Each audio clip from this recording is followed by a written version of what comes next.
Hello friends, मैं doctor नवीन अलावादी आज आपके सामने एक बहुत इंपॉर्टेंट वीडियो लेकर के आया हूँ ग्लैंड टीबी के ऊपर।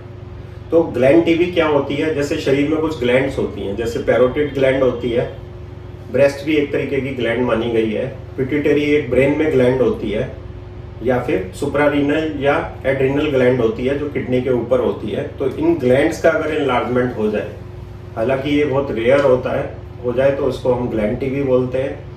आइए अब जान लेते हैं कि ग्लैंड टीबी होती कैसे है। ये उसी बैक्टीरिया से होती है, माइकोबैक्टीरियम ट्यूबरकुलोसिस, जिससे हमारी दूसरी टीबी भी होती है। बैक्टीरिया का नाम है माइकोबैक्टीरियम ट्यूबरकुलोसिस, जो खांसने से, छींकने से, थूकने से, ड्रॉपलेट इन्फेक्शन के जरिए एक पेशेंट से दूसरे पेशेंट में ट्रांसमिट हो जाता है। तो अगर बॉडी की इम्यूनिटी वीक है तो डायरेक्टली ये बैक्टीरिया ब्लड के थ्रू जाकर के ग्लैंड में चला जाता है और ग्लैंड एनलार्जमेंट कर देता है। और अगर बॉडी की इम्यूनिटी ठीक है तो ये बैक्टीरिया पहले गोन फोकस बना करके लंग्स में रहता है, और जब शरीर की इम्यूनिटी वीक होती है तो वहां से निकल करके ग्लैंड में जाता है और वहां पे ग्लैंड टीबी करता है। तो ये दो तरीके होते हैं ग्लैंड टीबी होने के। इसमें सिम्टम क्या क्या होते हैं? ग्लैंड का एनलार्जमेंट देखने को मिलता है, जैसे ब्रेस्ट में कोई स्वेलिंग हो सकती है, कोई पंचर हो सकता है, कोई साइनस बन सकता है, कोई पस पॉकेट बन सकता है, या वहाँ पे इरोजन्स मिल सकते हैं। पैरोटिड ग्लैंड का एनलार्जमेंट जो यहाँ पे कान के पास होती है, इसका एनलार्जमेंट देखने को मिल सकता है। या पेट में अगर कोई प्रॉब्लम है, हम पेट का सीटी स्कैन करें, अल्ट्रासाउंड करें तो एड्रिनल ग्लैंड का एनलार्जमेंट, या ब्रेन का हम एमआरआई करें, सीटी स्कैन करें तो जो पिट्यूटरी ग्लैंड होती है उसका एनलार्जमेंट देखने को मिलता है। तो ग्लैंड टीबी एक बहुत इंपॉर्टेंट टीबी है, चूंकि ये कैंसर से मिलती जुलती है। तो कहीं पे बॉडी में स्वेलिंग होती है, एनलार्जमेंट होता है तो कैंसर का शक जाता है। तो ग्लैंड टीबी का एक बहुत इंपॉर्टेंट डिफरेंशियल होता है कैंसर, उस ऑर्गन का। तो टीबी बॉडी के किसी भी ऑर्गन में हो सकती है एक्सेप्ट हेयर एंड नेल। तो ग्लैंड टीबी मैंने आपको बता दिया है कि सलाइवरी ग्लैंड का एनलार्जमेंट जो कान के पास होती है, ब्रेस्ट में कोई स्वेलिंग या एनलार्जमेंट हो सकता है। ओवरी भी ग्लैंड टीबी का ही एक पार्ट होती है, ओवेरियन टीबी, जो अंडाणु होते हैं फीमेल्स में। उसके अलावा पिट्यूटरी ग्लैंड का एनलार्जमेंट और एड्रिनल ग्लैंड का एनलार्जमेंट, ये सब ग्लैंड टीबी के प्रकार हैं। अब इसको डायग्नोस कैसे करते हैं वो जान लेते हैं। या तो पेशेंट को सिंपल ग्लैंड का एनलार्जमेंट देखने को मिलता है, या फिर उसको कॉन्स्टिट्यूशनल सिम्टम्स जैसे कि बुखार, भूख न लगना, वजन में गिरावट, वीकनेस, चक्कर का आना, ये कॉन्स्टिट्यूशनल सिम्टम्स देखने को मिल सकते हैं।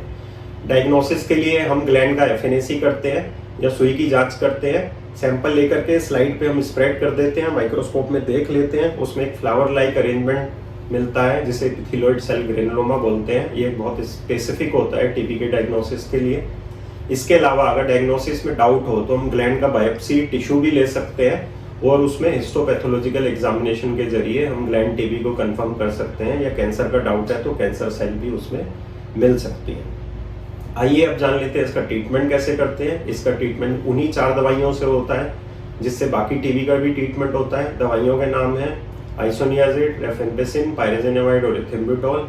दवाइयाँ जो हैं 6 महीने का कोर्स है, बढ़ा करके 9, 10, 11 महीने भी किया जा सकता है as per doctor judgement and patient response. आइए अब जान लेते हैं इसकी सक्सेस रेट कितनी है। इस टीबी की सक्सेस रेट है, टीबी की दवाइयों से 92.9% चांस रहते हैं कि ये टीबी ठीक हो जाती है।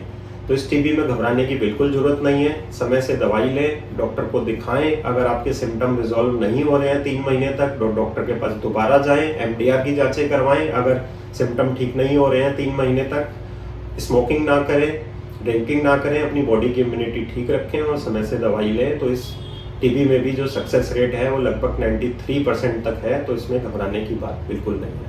आई होप फ्रेंड्स, जो ग्लैंड टीबी है वो मैंने आज आपको डिटेल में बताया है। आखिरी बात यह है कि gland TB lymph node TB के साथ में एसोसिएटेड भी हो सकती है। ऐसा भी हो सकता है कि ग्लैंड का एनलार्जमेंट भी है और लिम्फ नोड का एनलार्जमेंट भी है। जैसे कई बार पैरोटिड ग्लैंड का एनलार्जमेंट होता है, साथ में लिम्फ नोड का एनलार्जमेंट भी देखने को मिलता है। और इसके साथ हमें पेरिटोनियल टीबी, पेट की टीबी या लंग्स की टीबी भी देखने को मिल सकती है ग्लैंड टीबी के साथ में। तो आई होप फ्रेंड्स, आज का ये वीडियो आपको पसंद आया होगा। आप इस वीडियो को लाइक कीजिए, शेयर करके हमारे चैनल को सब्सक्राइब जरूर कीजिए और बेल आइकन प्रेस कीजिए। ये हमारा चेस्ट एंड टीबी सेंटर है आदर्श नगर में, B42 राजन बाबू रोड, आदर्श नगर, दिल्ली। नीचे दिए गए नंबर पे व्हाट्सएप करके आप अपॉइंटमेंट ले सकते हैं, और नीचे एक लिंक दिया हुआ है www.savelungcenter.com। इस लिंक पे जा करके आप मुझे दिखाने के लिए भी अपॉइंटमेंट ले सकते हैं। Thank you.